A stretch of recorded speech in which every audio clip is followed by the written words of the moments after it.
And the three things that I want to leave with you, just these three. I could do 10, I could do a whole life class. But just these three things will carry you if you let them. First and foremost, knowing who you are. Knowing who you are.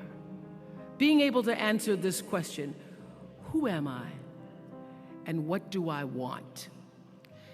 You know, many times when I go out of the country, I am baffled by that question. To explain what is your occupation. I've stood there for 10 minutes. Well, am I a talk show host? Well, I'm more than a talk show host. Am I a businesswoman? I'm a businesswoman. I'm more than a businesswoman. Am I an entrepreneur? I'm more than an entrepreneur. So I just leave it blank or self-employed. So I'm not asking for the roles that you play as daughters. I'm not asking that question. What are the roles that you play as a daughter, as a friend, as a sister? You're going to be a lawyer, you're going to teach, you're going to be a pharmacist. I'm asking the bigger question of who am I? Who am I really? My answer is I am that which is born of all that is. I am, as Pierre de Chardin said, a spiritual being having a human experience, come trailing the breath of the ancestors yet, but trailing the breath of the angels. And understanding that because I am connected to the source of all that is possible for me. That's who I am. And what do I want? I don't want to just be successful in the world. I don't want to just make a mark or have a legacy. The answer to that question for me is I want to fulfill the highest, truest expression of myself as a human being. I want to fulfill the promise that the Creator dreamed when He dreamed the cells that made up me. What do I want? You must have some kind of vision for your life. Even if you don't know the plan, you have to have a direction in which you choose to go. I never was the kind of woman who liked to get in a car and just go for a ride. I had a boyfriend who would say, let's just go for a ride. I want to know, where are we going? Do we have a destination? Is there a plan? Or are we just riding? What I've learned is that's a great metaphor for life. You want to be in the driver's seat of your own life, because if you're not, life will drive you. So, knowing who you really are in this space and time that we embody. That's number one. What do you want? Who are you? Number two, you must find a way to serve. Martin Luther King said that not everybody can be famous, but everybody can be great, because greatness is determined by service. Now, we live in a world where everybody wants to be famous and where we admire people for just being famous. We think being known brings us value. The truth is, all of that will fade in time. In 3 years, you won't be able to name the housewives of Atlanta. The real truth is that service and significance, service and the significance that you bring to your service is that which is lasting. So to be able to, whatever your occupation or job or talent or gift is, our honorees today getting doctorate degrees, to apparently opposite fields, HIV and AIDS and the spoken word. But what they have in common is service. using the spoken word in service to community and the world, using your knowledge and information about HIV and AIDS and medicine in service to the world. And if you look at all the most successful people in the world, whether they know it or not, they have that paradigm of service. Everybody's talking about Mark Zuckerberg and IPO. Service. Jay-Z rapping. Service. Through the word, to people, through song. For many years, I was really just happy to be on TV, and people would stop and say, "Oh, you on TV?" "Yeah, I'm on TV. I like being on TV. It's a nice job." And it was about the time that I received my honorary doctorate from Spelman around 1993. So I don't know if that had something to do with it. I thought of myself as Dr. Winfrey. That I went back and I took a long look at what it was I was doing on TV and made a decision that I was no longer going to just be on TV, but I was going to use TV as a platform, as a force for good, and not be used by TV. And I will tell you, my decision to make that significant change in the way I operated on television, using television as a service, changed my career exponentially. Service through medicine, service through art, using whatever it is you produce, your product, as a way of giving back to the world. When you shift the paradigm of whatever it is you choose to do to service and you bring significance to that, success will, I promise you, follow you. Service and significance equals success. That's number 2. Number 3, it's so simple, but so hard to do. Always do the right thing. Always.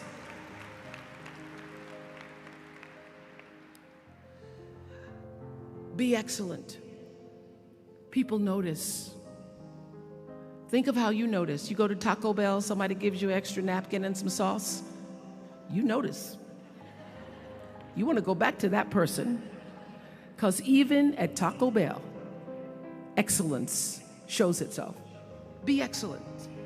Let excellence be your brand.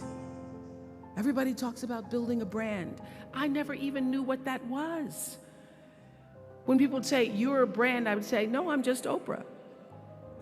What I recognize now is that my choice to, in every way, in every example, in every experience, to do the right thing and the excellent thing is what has created the brand.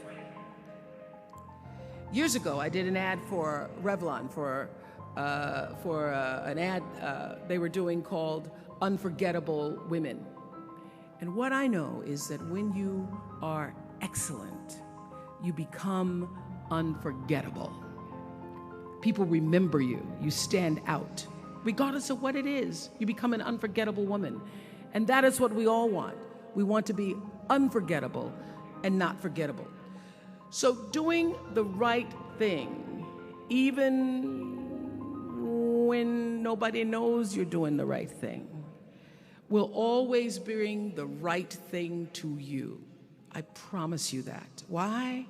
Because the third law of motion is always at work. For every action, there's an equal and opposite reaction. That is so true in all of our lives. That's what Newton said. Celia in The Color Purple said it. Everything you even try to do to me, already done to you.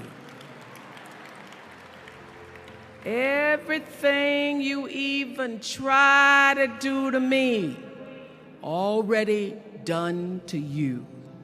So you don't have to worry about revenge or getting back at somebody, making sure they pay You just have to do the right thing, and the right thing will follow you, even when people don't support it. I remember many times on my show. There are many shows y'all never saw.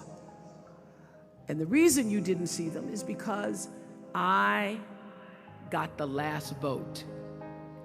And I remember 2010, my team, hardest working team in television, had done this interview with a woman who turns out she was a Sunday school teacher by day and a sex addict at night. Ooh. And they were like, you won't believe it. We got her going out, we got her with the men, and we get to show her, and she was willing to show us everything. I sat down with a woman for an interview that was taped. And during the process of the interview, I said, why are you doing this? And she said, oh, I want to help people. I want to tell my story and I want to help people. I said, do you have children? She says, yes, I have a 10-year-old son. I knew right then, this is never going to see the light of day. So we got off the air and I said to the lady, we are not going to air that show. And she said, why? My producer said, why? She knew she was being filmed. She knew what she was saying. She knows what you... I said, because her son will never get over it. Her son will never get over it. And it's not worth a rating point to me. Not worth a rating point to me to know that there's a 10-year-old boy who's destroyed because his mother went on the Oprah Winfrey Show and told all her business. You do the right thing, even when other people think it may not be. And oftentimes, when you make a decision to do the right thing, immediately you're faced with doubt. Was that the right thing? Was that the right decision? I don't know, was that the right thing? You always know it's the right thing, when in the end, there is peace. You are rewarded by peace in knowing that you did the right thing. The most important thing I have come to know in doing the right thing and making the right choices is understanding what we talked about yesterday. All of you leaving here have the potential for enormous success. There's a price that comes with that. People don't always like you, and they're not always happy for you. And if you surround yourself with people who are not accustomed to your success, they become fearful, they become scared, because you are reflecting back something to them that they don't recognize. Now, they're not going to say, you know, I'm very fearful, because you're reflecting back to me something I don't recognize. They're going to say, you know what they're going to say? They're going to say, who she thinks she is. Who she thinks she is. That only happens when you are around people who do not mean and want and aspire to the best for you. People who want the best for you want you to be your best. So my greatest advice to you is to surround yourself with people who are going to fill your cup until your cup runneth over. So when people say you're so full of yourself, you can say, yeah.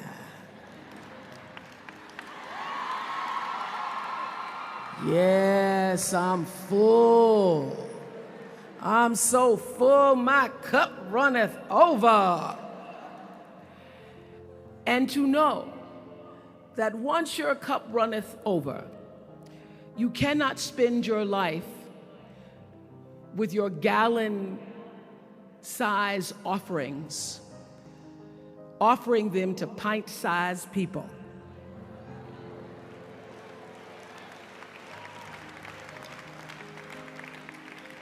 You have got to surround yourself with gallon-sized people who can hang in the same company with you, so that you're not offering your gallons to those little pints out there who can't hold it anyway.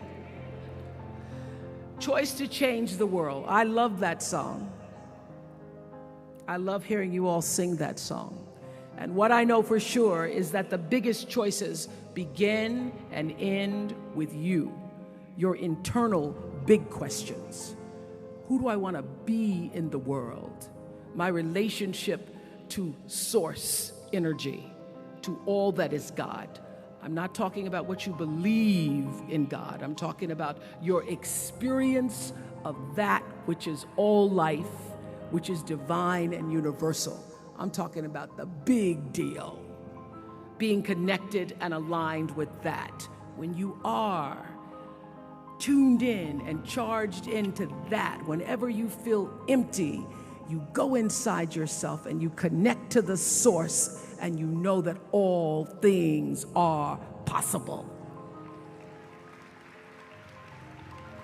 To know that, and to choose to do the right thing in service and significance, I promise you, you will create a vessel of service for yourself first, because you have to honor yourself first. You have to give to yourself first, otherwise you have nothing to give away. You will create a vessel for yourself, for your family, your community, and the world. And those three things will not only lead you to a blessed life. I stand as a witness. My life is so blessed, I can't even take it in sometimes.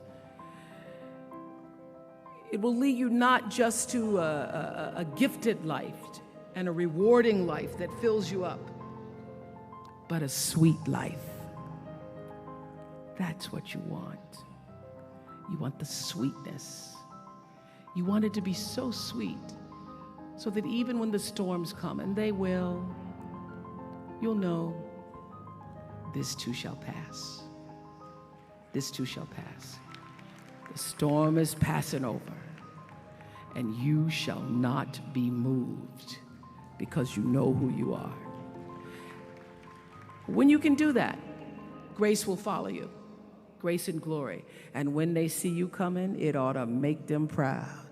They say it's the click of your heels, it's the bend of your hair, it's the palm of your hand, it's the need for your care, because you a woman, you a Spelman woman.